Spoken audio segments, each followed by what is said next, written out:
Hey guys, my name is Marcelo Cervone from Extinction Rebellion, and I'm an average citizen just like you guys, stepping up to offer this talk from my home in London.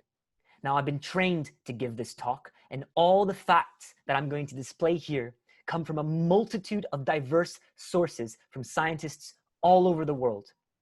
This talk is up to date on all the environmental science as of the summer of 2020. Now, I'm hosting this talk here on YouTube in the hopes that you guys are going to share it with your friends and families, which is so important. So please share it. I'm an actor-musician, and I first heard about Extinction Rebellion when one of the members of my band sent me an article while I was on tour in America saying, hey, have you checked this out? I'd never heard of it before, even though I've been passionate about the environmental crisis and relatively well-versed on it from a very, very young age, since I remember myself as a person, to be honest. But I read that article and I thought, I cannot wait to get back to London, because as soon as I got back, the first thing that I did was I went looking for my nearest local group, Extinction Rebellion Newham in East London, or XR Newham for short. I signed up with them and I've been with them ever since. Now, the environmental cause is the most important cause of my generation, but also of all generations to come. Extinction Rebellion is also known as the movement of movements because we stand with all other social political movements, because you cannot tackle the environmental crisis without tackling social justice. The talk that you're about to hear is being given all over the UK and all over the world to mobilize people to join the movement. So without further delay, welcome to Heading for Extinction, and most importantly, what to do about it. Now, we're going to talk about Extinction Rebellion more later, but for now, just one slide of introduction. We're everyday citizens looking for a solution. We are a non-violent, direct action, civil protest organization, and we aim to elicit governmental action on the climate and ecological crises.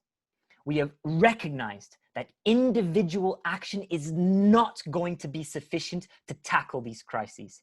Therefore, we must get our governments both at home and internationally to take decisive action on our behalf. They've got to support and protect us, just like they pledged to do so when they came into power.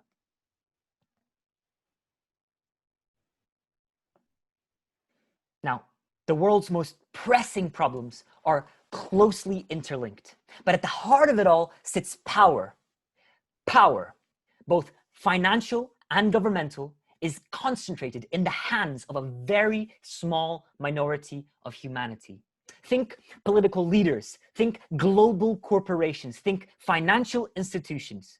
This concentration of power doesn't care about the damage it does to the earth, and it perpetuates gross inequalities amongst humanity. Now, it's impossible to do justice to social justice in just one slide, but I'm going to try anyway. People of color are disproportionately affected by the adverse effects of climate change in the global south. For example, even within an industrialized nation such as the UK, people of color are dying of COVID at twice the rate of white people. That's because people of color are also disproportionately affected by air pollution, have lower life expectancy, have less access to education, and they suffer more police brutality. Many movements advocate for justice, for a more equal distribution of power and resources. Extinction Rebellion is one of those movements. It stands with Black Lives Matter, and we also advocate for equal rights for everybody, including LGBTQ rights, refugee rights, and the rights of those suffering from famine, water stress, air pollution, and all other effects of the environmental crisis.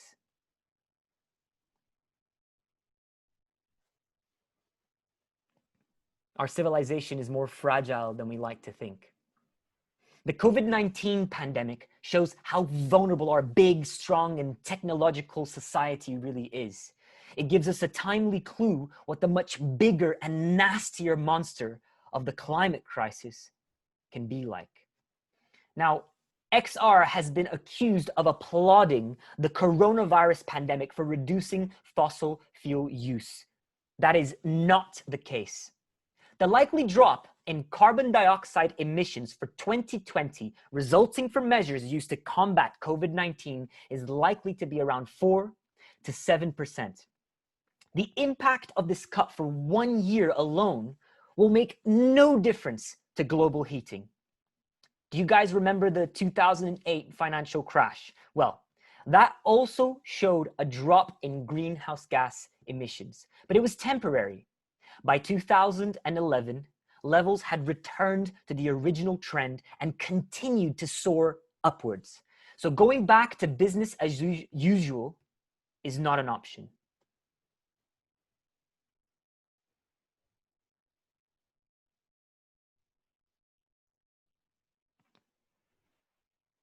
When we talk about the climate and ecological crisis here, you might experience a range of emotions. Many people have expressed grief about the extinction of species or anger at the inaction of governments. Some just feel denial and they hope that the problem will somehow be sorted by someone else. Others feel shocked or numb, feeling unable to take action. These reactions are to be expected. But the feeling that you can make a difference, however bad things are, brings hope and relief. It has for me. When I joined XR, for the first time in as long as I can remember, I felt empowered. I felt like I wasn't alone because I've always felt like an oddball for caring so much about the environment. So people who join Extinction Rebellion typically find the experience therapeutic because we're a massive group of people all working towards the same goals, and it's uplifting to be part of that.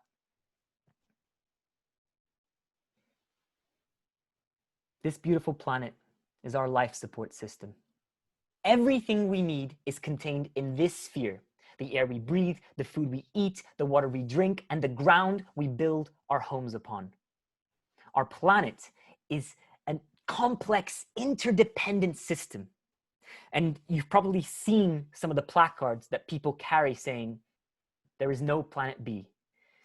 Well, there isn't. This is it. And if we destroy it, there's nowhere else to go.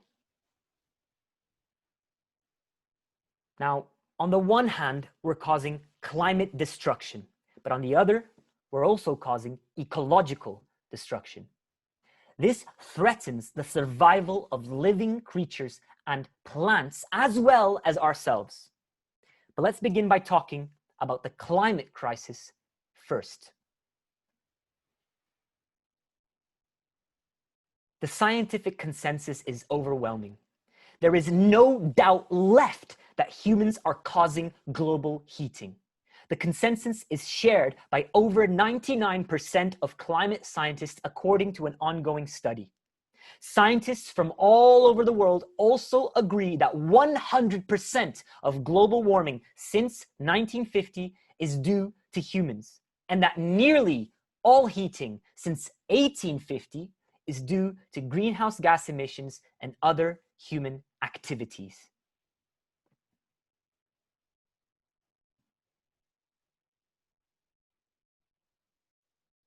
This chart shows how global average temperatures have been rising in tandem to atmospheric carbon dioxide.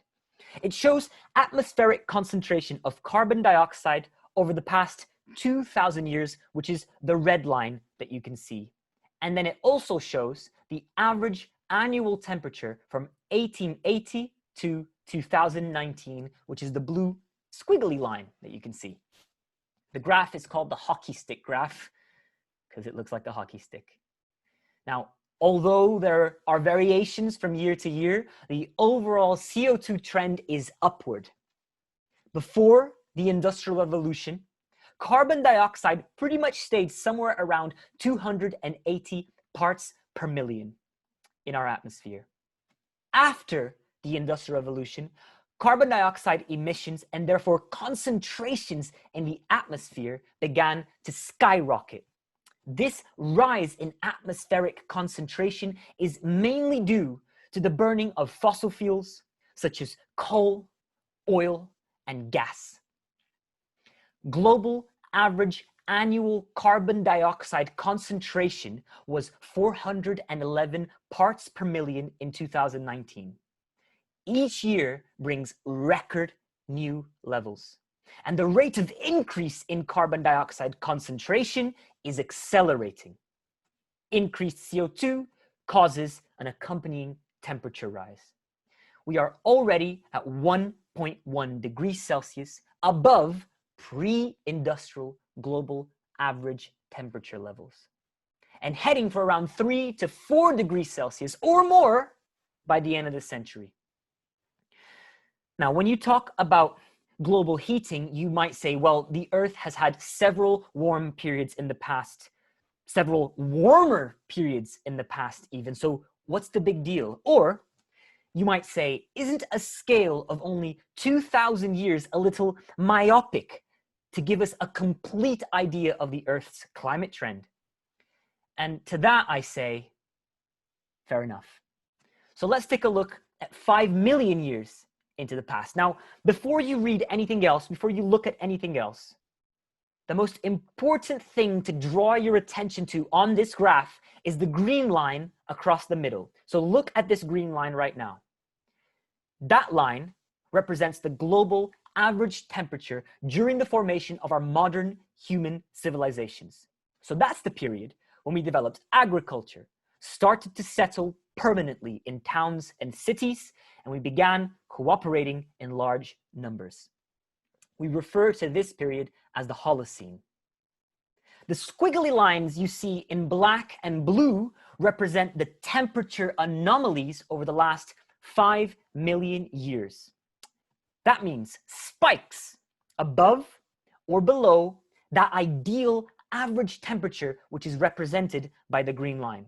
Now, bear in mind, there are two different scales displayed on this graph. 0 to 1,000 represents how many years we're going into the past.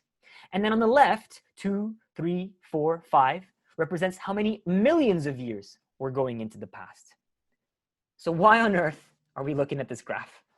Well, looking at it, you might say there have been spikes in temperature that have been 2 degrees or even 4 degrees above this average.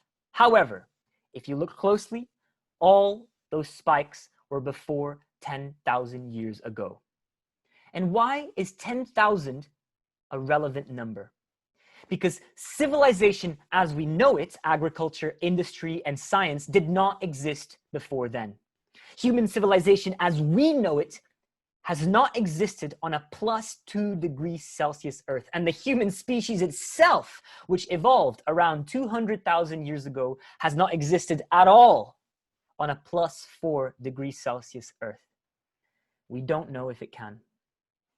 Now, looking at this graph, you can see that we haven't come close to a +2 degrees Celsius spike in the last 130,000 years until now. And it's important to note that while a +2 degrees Celsius increase in the global average doesn't sound like much, it is the extremes at either end of that average that really make us feel an impact. And it's the frequency at which we'll experience hot or extremely hot weather that will increase drastically.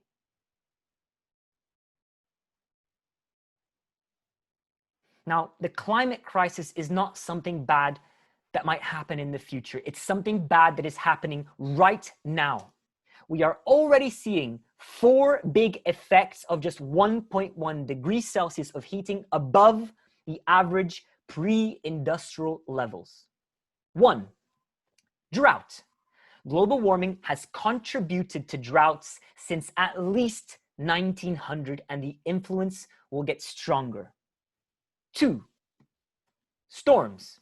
At the very same time, too much water is already a problem, bearing in mind that there are many different types of environments on our planet, and they get affected by different extremes. Bigger, more devastating hurricanes are already linked to climate change. 3. Unprecedented fires. Forests and bushfires around the world are increasing in number, duration, and size. Siberia, the Amazon, California, Australia. The Australian fires in November 2019 destroyed an estimated 17 million hectares, an area nearly the size of France, and an estimated 1 billion animals, birds, and reptiles burned to death. And 4. Sea level rises. Melting glaciers and ice sheets are causing sea level rise, and coastal extreme events are becoming more severe. The rate of sea level rise is accelerating and is unprecedented over the past century. Worst case projections of a 2-meter rise by 2100 cannot be ruled out anymore. But too often, we feel apathetic and become capable of denial about the crisis because we don't see it every day. It's rare for a human to see a polar bear in the wild, or to go to a region on Earth in the global south harshly affected by the crisis. It's easy for us to forget that it affects us right here at home. So what about the UK? Well, we sweltered in the summer of 2019, as did the rest of Europe. We had the hottest day ever recorded in the UK when the temperature hit 38.7 degrees Celsius. The heat waves during the summer of 2019 are linked to the deaths of 892 people in England alone. Exposure to excessive heat has a wide range of health implications and impacts for all humans, often amplifying existing conditions and resulting in premature death and disability. Floods are happening more often. There is a link between climate change and flooding because a warmer atmosphere holds more moisture, resulting in heavier rainfalls. The devastating flooding in northern England, southern Scotland, and Ireland in December 2015 was made 60% more likely by the climate crisis. More flooding is projected for the UK. We had the wettest February ever this year in 2020, with some areas receiving 400% more rain than average. People's homes and businesses are being ruined and lives devastated, but not just by water damage, but also contamination from sewage, chemicals, and farm effluent. There are wildfires all over the world, but people think that they're far away. This is a picture of Saddleworth Moor, just upwind of Manchester. In June 2018, the moor burned for more than 3 weeks. People had to be evacuated from their homes, and the fire caused hazardous air pollution. In 2019, it burned again. The same year, a fire in Mercia in Scotland burned an area of grassland the size of the city of Nottingham. Wildfires in the UK broke records in 2019. By April that year, the number of wildfires had already exceeded those recorded in any previous year. This is at least partly due to record temperatures in February 2019 and a long, dry period without rain that preceded the fires. Similar circumstances occurred with the infamous Australian bushfires. So as we can see, the anomalies become more frequent and more extreme even within a localized region such as the UK, meaning a long, dry period can be instantly followed by flooding. And then we have the problem of rising sea levels and storm surges. You don't need to go to the Maldives to face this problem. This is a picture of the coastal village of Fairborn in North Wales. The local council have decided to decommission Fairborn. Within 25 years or sooner, people will need to abandon their homes. The reason is that the village is very low-lying and the council realized that they could not afford the flood defenses indefinitely. The people of Fairborn could be considered the UK's very first climate refugees. You can imagine what this announcement has done to the housing prices in Fairborn. About 250,000 homes and existing properties in the UK alone are at risk of flooding and/or coastal erosion, both on seashores and on the floodplains of rivers.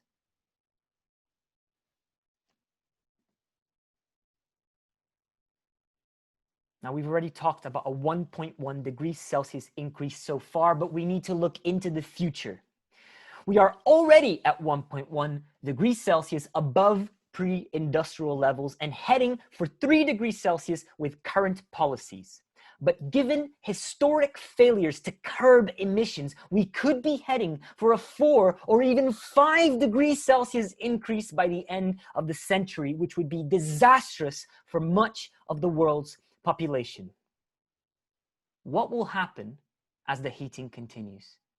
Our options are now limited to an unmitigated disaster or a less bad disaster. World hunger is rising after being in decline for many years. More than 820 million people do not have enough to eat. More areas will experience severe water shortages due to droughts and the melting of glaciers. By 2025, that's in 5 years' time, 4 billion people are projected to be living in water-stressed areas. And by 2050, at about 2 degrees Celsius of average global warming, 3.7 billion people are projected to be exposed to extreme drought, low rainfall, and poor water availability. A heating planet is expected to contribute to more mass displacement, leading to conflict and eventual societal collapse if we carry on as we are. Climate-fueled disasters were the #1 driver of internal displacement over the last decade. They forced an estimated 20 million people per year from their homes. Climate chaos is on track to produce a mass displacement of somewhere between 200 million and 1 billion people by 2050. This is by far the greatest ever movement of people in the history of humankind. Intensifying climate chaos increases the risk of violent armed conflict. Extreme weather, food, and water scarcity resulting from global warming will also add pressure to societies already facing fear, closed borders, authoritarianism, lack of international cooperation, and resource wars.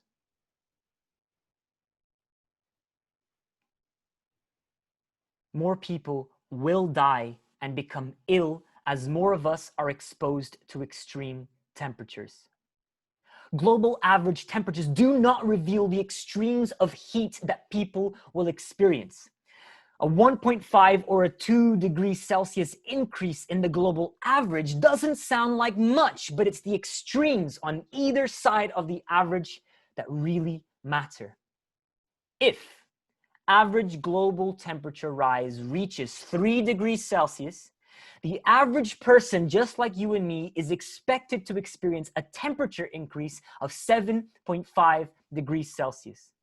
This is because people are not evenly distributed on the Earth, and many live in areas that are warming faster than the global average.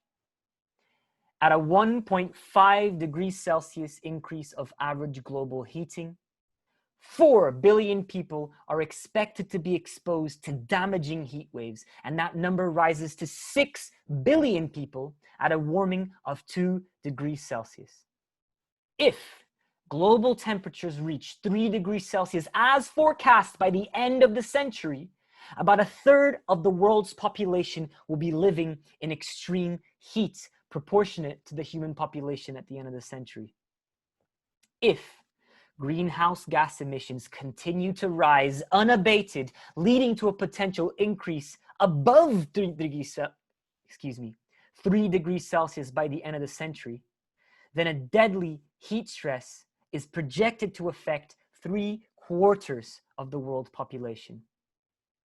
Scientists have already identified with high confidence a global threshold beyond which daily average surface air temperature, relative humidity become deadly.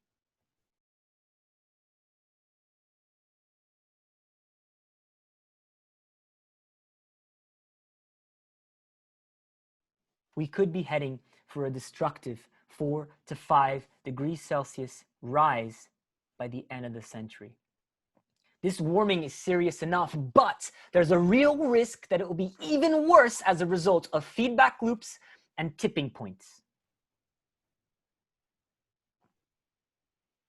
In short, the longer we leave it, the more difficult it gets. We need to take drastic action to reduce emissions now to avoid having to take even more drastic measures later. Coronavirus has shown us what a drastic measure can look like, and we don't want to have to suddenly turn off our economy just to survive. So the sooner we take action, the less painful it will be. To have a good chance of staying below 1.5 degrees Celsius of warming, global CO2 emissions need to reach zero by around 2025. If we had begun reducing emissions from the year 2000, which was 10 years after the world knew for sure that we had to cut emissions to avoid dangerous climate change, if we had started back then, a reasonable chance to limit global heating to 1.5 degrees Celsius would have required reductions of around 4% per year.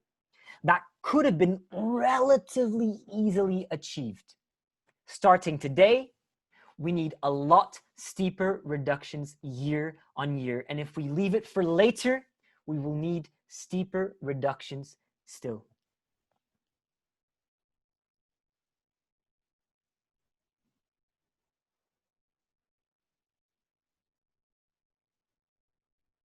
Now, the climate is only half the problem. Now we go to part 2, the ecological crisis. In addition to the climate, there is also a crisis in our biosphere, the ecology, the web of living beings that sustains us. Humans depend on a healthy, natural environment for our well-being and survival.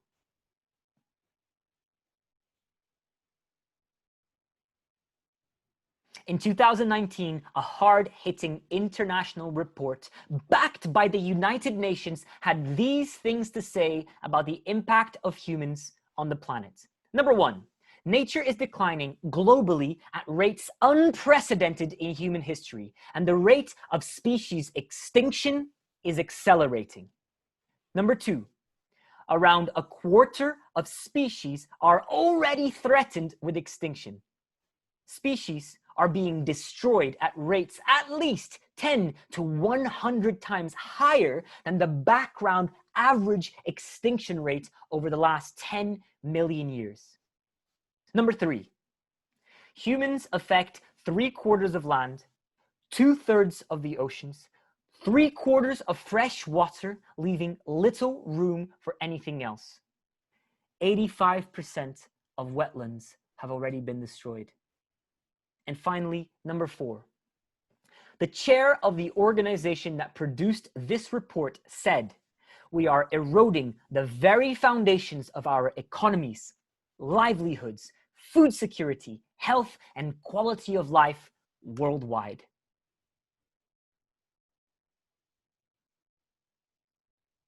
Agriculture is one of the biggest causes of habitat destruction. That's the need to produce enough food of certain types to support the world's rising population. Food production generates 1/4 of the world's greenhouse gas emissions. Over 80% of the human diet is provided by plants, but meat, aquaculture, eggs, and dairy use use over 80% of the world's farmland, despite providing only 18% of our calories. This is not just the land that the animals themselves occupy, but also the land that we need for the plants that we grow to feed the animals. Natural habitats are also carbon sinks. In other words, they protect the planet from climate change. Replacing natural habitats with monoculture leads to more global heating. Through its extensive use of pesticides, high-input agricultural land also contributes to precipitous declines in insect populations.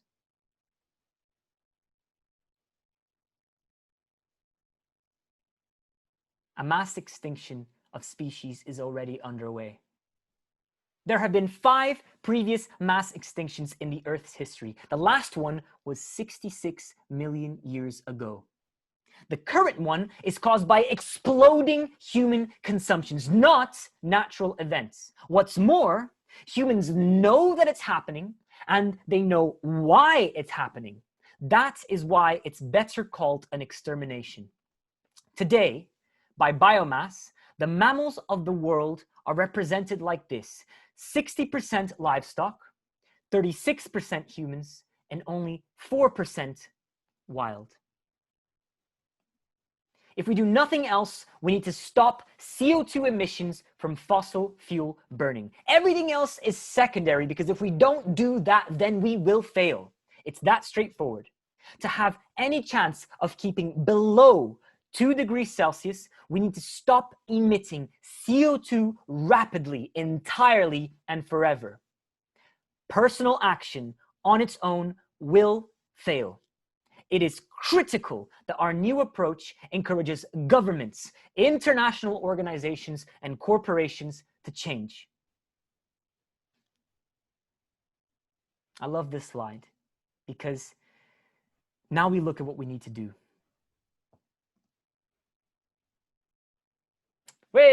We are Extinction Rebellion. The movement began in 2018 with a small group of people who were deeply concerned with the looming climate and ecological catastrophe and all that it entails. We were frustrated with the lack of truth-telling by governments and media and the failure of action up to now. And we were inspired by the research on civil resistance and its successes on other issues. Remember, guys, anyone who adheres to Extinction Rebellion's principles and values is a part of Extinction Rebellion.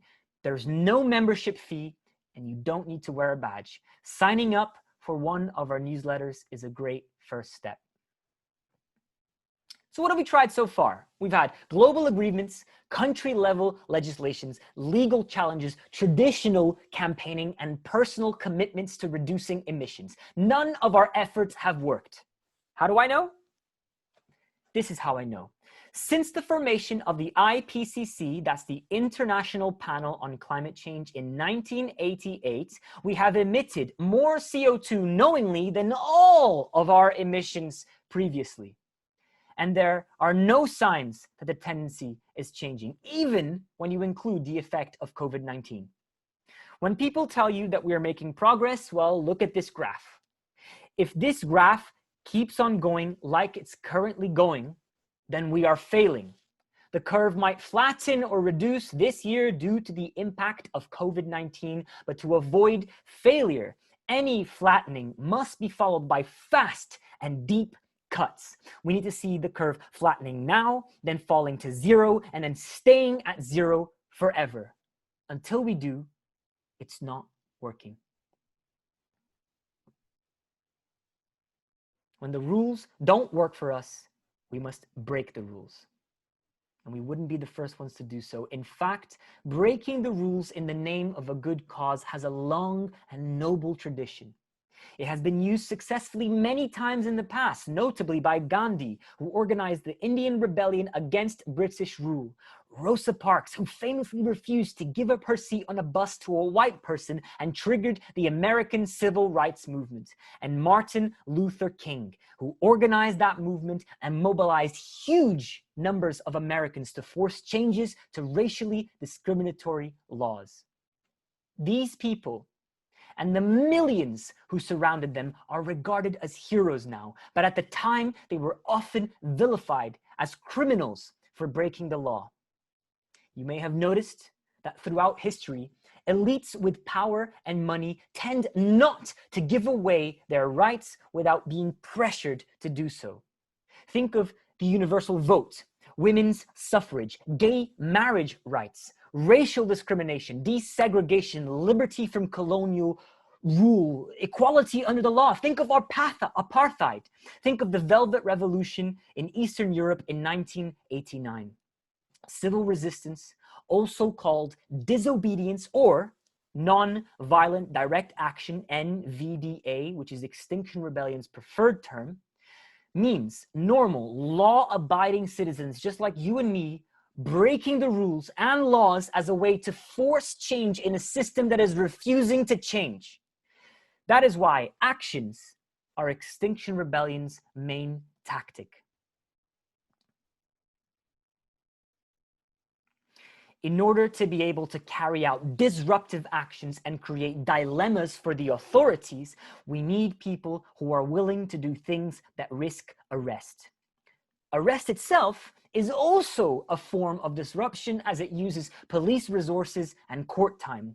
We have found that our court cases have created thousands of opportunities to present the issues to the judiciary and reach one part of the establishment that way. However, for every person who is what we call an arrestable, somebody who is willing to be arrested to make this point, there are more than 20 other people who are part of the movement who support them or help the movement in other ways. We have artists, legal observers, trainers, cooks, singers, samba bands, organizers, climbers. The list goes on and on. Joining Extinction Rebellion does not mean you have to get arrested. You don't. There are so many ways you can help, and we really need you, whether you have an hour a week or you're able to give up your job full-time and volunteer full-time.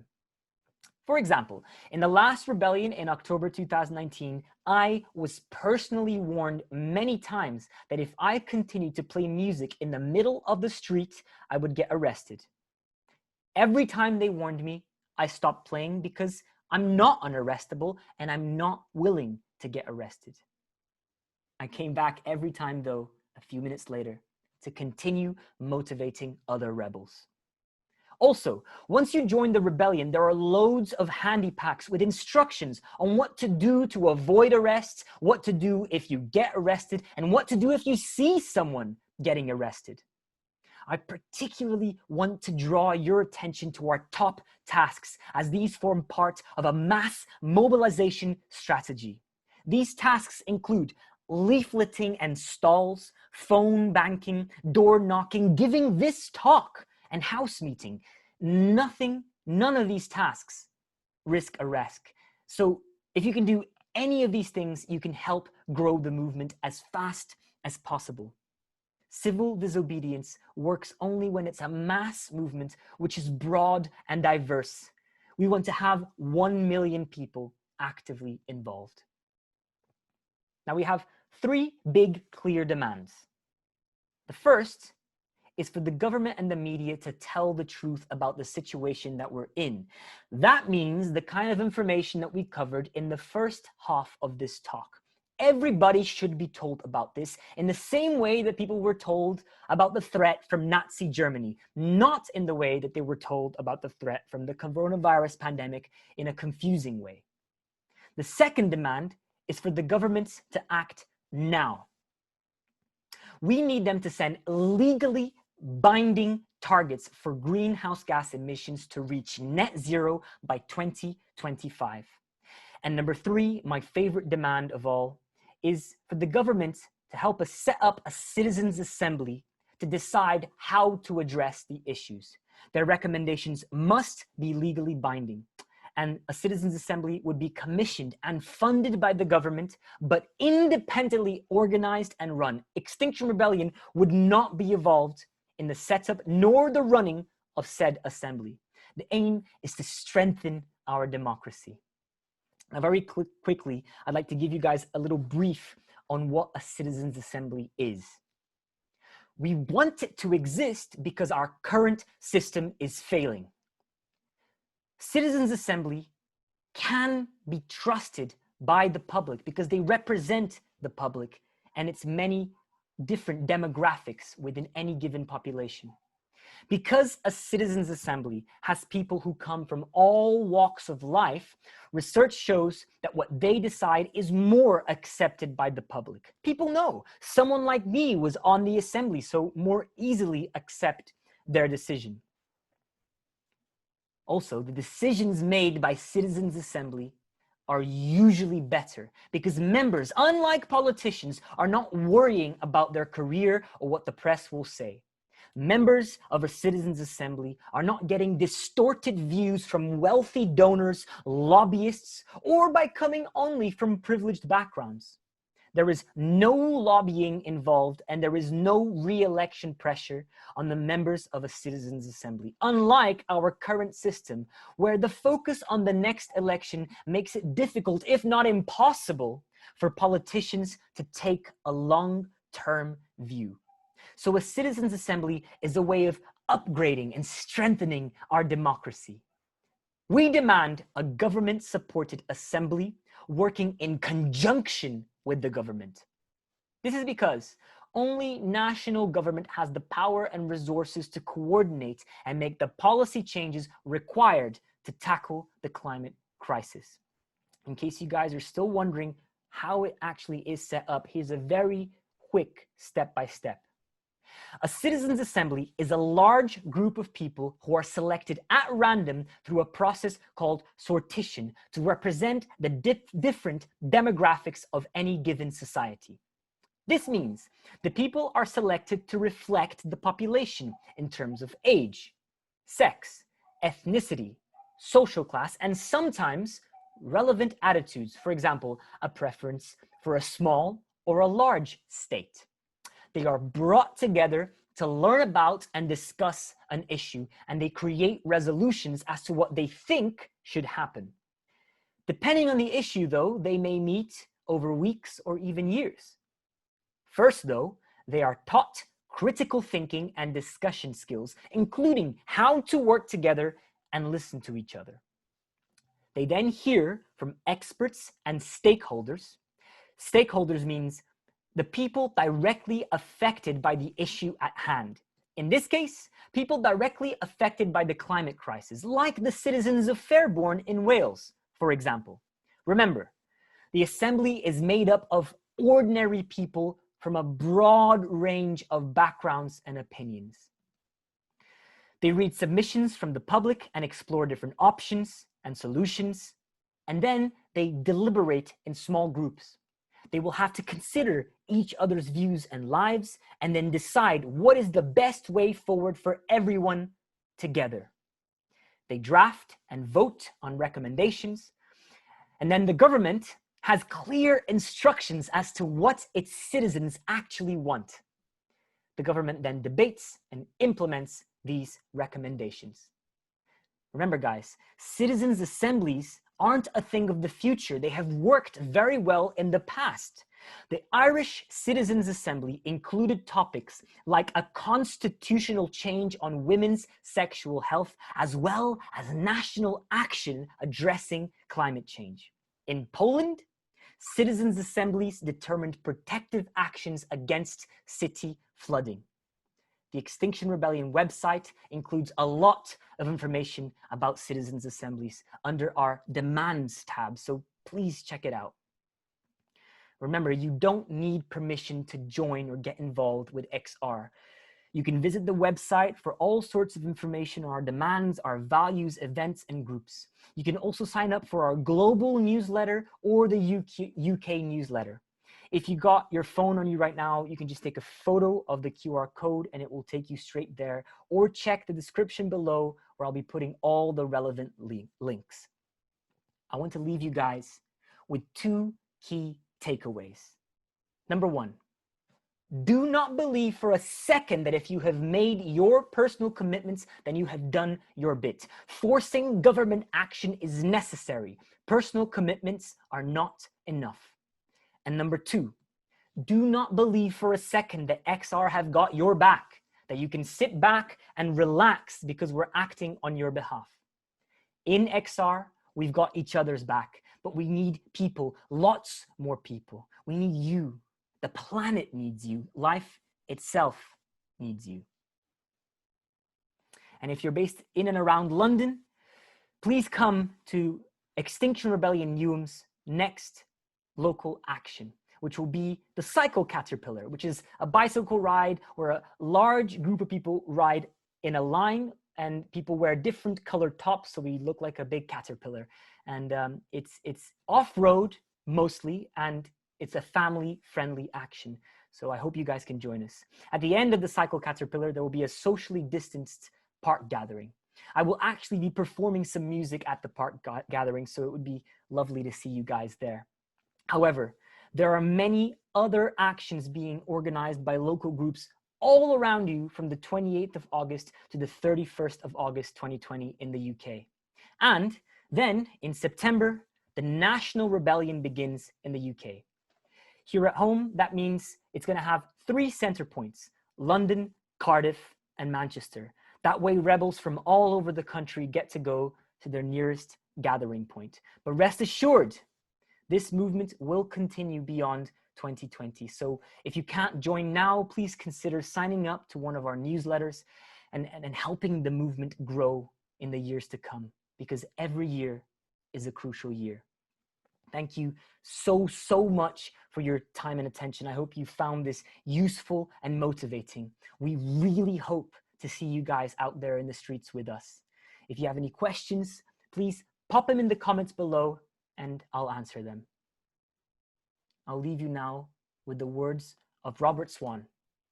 The greatest threat to our planet is the belief that someone else will save it. Thank you.